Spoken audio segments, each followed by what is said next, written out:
Во имя Отца и Сына и Святого Духа, Христос воскресе! Воистину воскресе! Христос воскресе! Воистину воскресе! Христос воскресе! Воистину воскресе! Возлюбení vo Christi, bratia i sestre, nie je vo zvyku, že by na večúrni sme čítali Evangelie, ale dnešná večúrňa je tak špecifická i taká veľká i významná, že čítali sme na ní Evangelie o tom, što sa stalo presný večer v nedíľu voskresenia Hristovoho. A što sa stalo? Gospod Isus Hristos ráno, keď voskres, videli ho len žene mironosice, potom pizniše, keď ho nenašli perše v hrobi. Potom sa zjavili šidajakým ľuďom.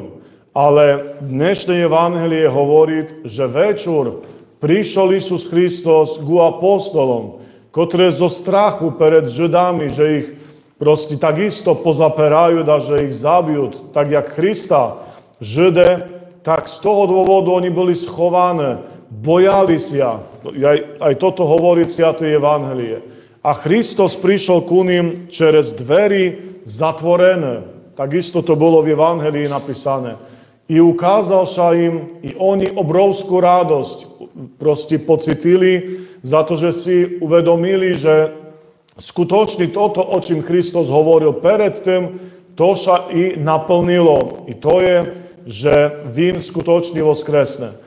Ale jeden zo apostolov nebol tam prítomný. I to bol apostol Tomáš, ktorý povil, keď mu povedali potom, da ktoré apostol Hristovo, že videli Hospoda, že prišiel ku ním, že sa im ukázal. Vín proste, jak úplný prirodzený, normálny človek povil.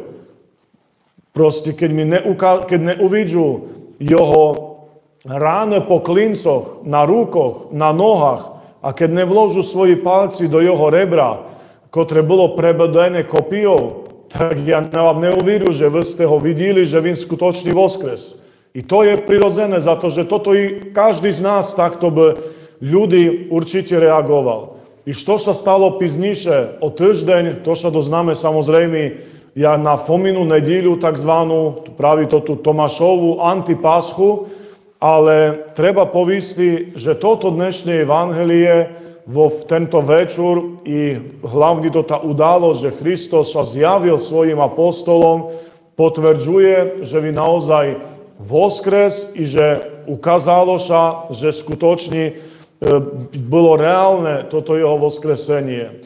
A toto Evangelie je zároveň aj takým tým voskresným normálnym Evangeliem, kde sa hovorí do voskresení. Pretože na služby čítača Evangelie o inakších vecach, o slovi, o Isusovi Christovi a tak ďalej, ale toto Evangelie sa číta tu o voskresení. V dakotrých napríklad v Srbsku, alebo v Grécku, alebo dakde, čítača dokonca vo veľa jazykoch, že by všetky národy znali vo svojim jazyku o voskresení Hristovom. My máme vo zvyku čítať práve toto na Páschu v nedíľu, akože na služby, väčšinou v 3 jazykoch, my to čítame dakotra aj vo vecej jazykoch, ale práve toto dnešné Evangelie na večúrni sa dakde čítať vo veľa jazykoch. Takže naj Hospod Boh nás blahosloviť vo v tote prázdničné dni Pásche Hristovoj. Amin.